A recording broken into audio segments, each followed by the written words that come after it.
So before we get started, a bit of fan art. This came in from Mega Beta Man, a motivational poster that indeed sums up the problems with perfect runs. Anything may as well be a force beam to the face.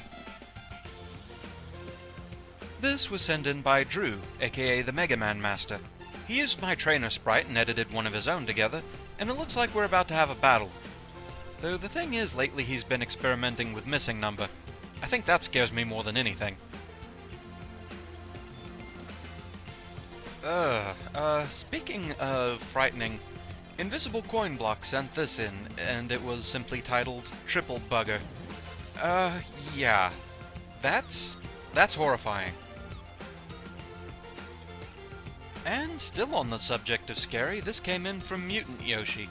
A little animated stage select screen showing some of my nightmare bosses. Yeah, this one would be a tough one to get through, definitely. Also, a couple of comics came in from Watch. So in this one we find out just what happens when you get Galaxy Man and Suika together. Yeah, that's way too many black holes. That could be a problem.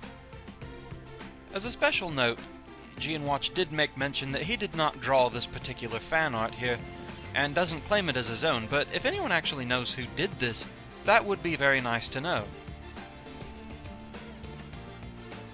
He also sent in this comic with his idea of just what it was I was using to distract the Robot Masters from wanting rematches. Though, maybe it wasn't the best idea I've ever had to use Jewel Man for these purposes. He is so entrancing and shiny.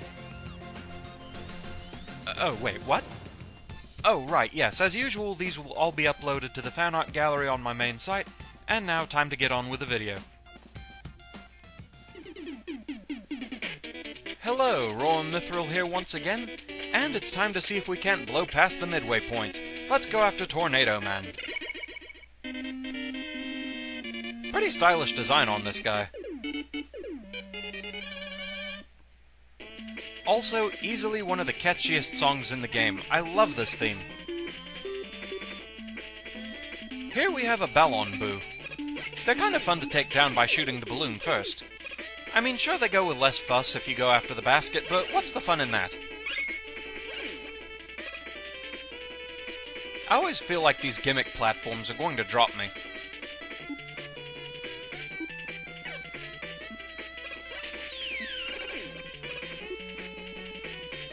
So long as you stay on the platform, you stay attached.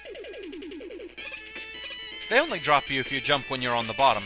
If you jump from the top, you can kind of stay on top, which makes it a little easier to transfer to the next platform. So long as you don't panic, it's not too hard to get past these. There is a second set later on where you also have to deal with wind effects, making it a bit trickier to get past, but still not all that bad.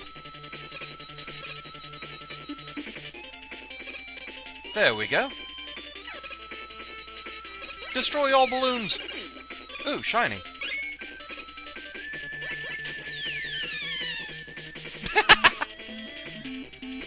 And suddenly, ice. Because tornadoes have everything to do with ice. Just ask Castform. For whatever reason, his hail weather form is indeed a tornado.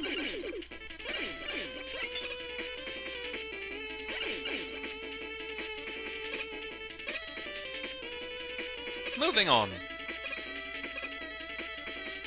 The first time I saw these guys, they definitely caught me off guard. Machine Gun Joe. However, like most Joes, they're just there to kind of be annoying, get in the way, waste time with their shields and such. So I'm fairly sure Kit hates them too.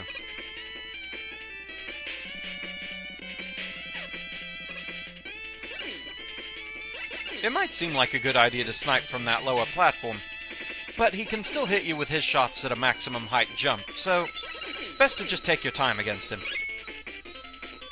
I believe the cloud in the upper left-hand corner there hides an E-tank. The clouds here hide all kinds of things, including platforms to help you move forward, since the wind is constantly pushing you backward. It can make jumping a bit difficult. They also hide nombrellans, and those are kind of a constant annoyance in these rooms. No matter how many of them you kill, another one's always ready to just get right in there and take its place. Now the wind in this room is at your back, making it easier to jump forward. Unfortunately, you do still have to worry about nombrellans. The clouds love to hide where they're coming from, so just be watchful and be wary of your surroundings. Must have my shiny. Okay, time to deal with Tornado Man. His weapon of choice is the Tornado Blow. And that's not even the most annoying thing he can do. No, that comes when he starts flying around, because he just loves to try to dive bomb you. When using Tornado Blow, he likes to lead his shots. Also, as long as he has the Tornado Blow in effect, it can affect your jump height, so be careful about that so you don't jump right into the death spikes. After all, they're up there for a reason. And also just be careful that he doesn't corner you.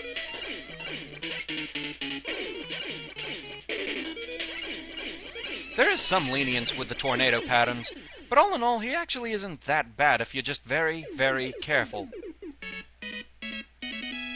So, farewell, Tornado Man. Fortunately, Mega Man's little celebration jump there is apparently immune to the effects of death spikes. Mega Man should be happier more often. So with that, we got the Tornado Blow.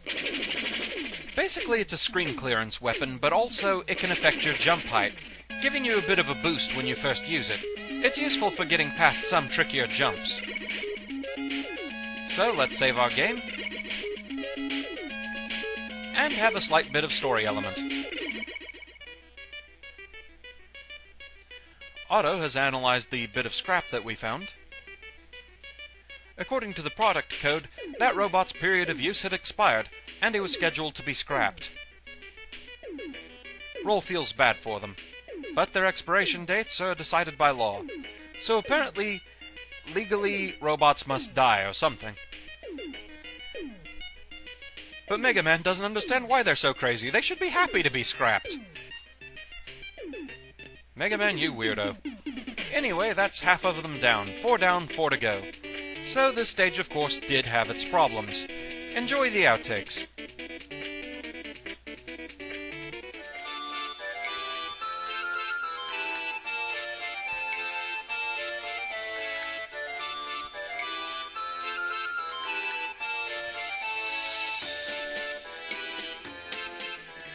If you shoot one, another one always emerges, so they're just kind of constantly in the way.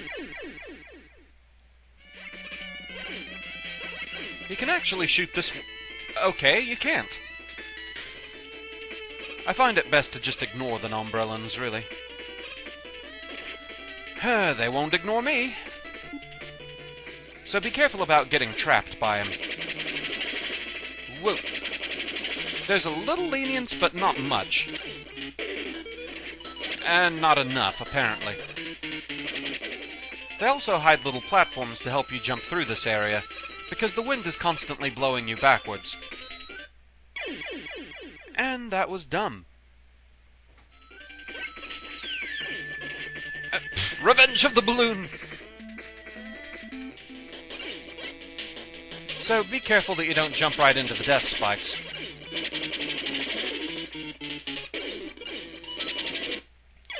Kinda like that. So Tornado Man is a bit of an odd case. When I went to Perfect Run this stage, as far as Mega Man 9 is concerned, this was the stage I actually remembered the least about. About the only thing I remembered was the thought that the gimmick platforms were going to drop me in the abyss, and so I really expected this stage to be harder than it was. I give Tornado Man a 3 out of 10, and honestly, that surprises me. I really thought I was going to have more trouble with this one. The thing is, in this stage, the enemy placement is irritating, but not terribly threatening. Things like, for instance, the Nombrellans. They can get in the way, sure, but they're very pattern-based in how they drift down, very easy to avoid. Things like the Machine Gun Joes, even, they're very pattern-based. Shoot twice, then jump, so it's easy to deal with them. Tornado Man himself, he too, I remembered him as being harder too, but as long as you keep calm and don't panic while fighting him, he really isn't so bad. He tries to lead his shots, but so long as you don't let him corner you, it's pretty easy to get past them. And also, so long as you don't go to the extreme sides of the room, you don't have to worry too much about him landing on you. Just keep to the center as much as you can, and he'll have a harder time dealing with you. Now, you do have to worry about the tornado blow boosting your jump up into the death spikes. I did manage that a few times. But other than that, this one actually wasn't so bad. Now, his pattern is not as easy to identify as Splash Woman. That's why I have him edging her out slightly. 3 out of 10 to 2 out of 10. He does feel harder than her, but only marginally, and that really surprises me. So yes, 3 out of 10 for Tornado Man. With that, that's the end of this video. Thank you very much for watching. I hope you enjoyed it, and I will see you again next time. Until then, fare thee well.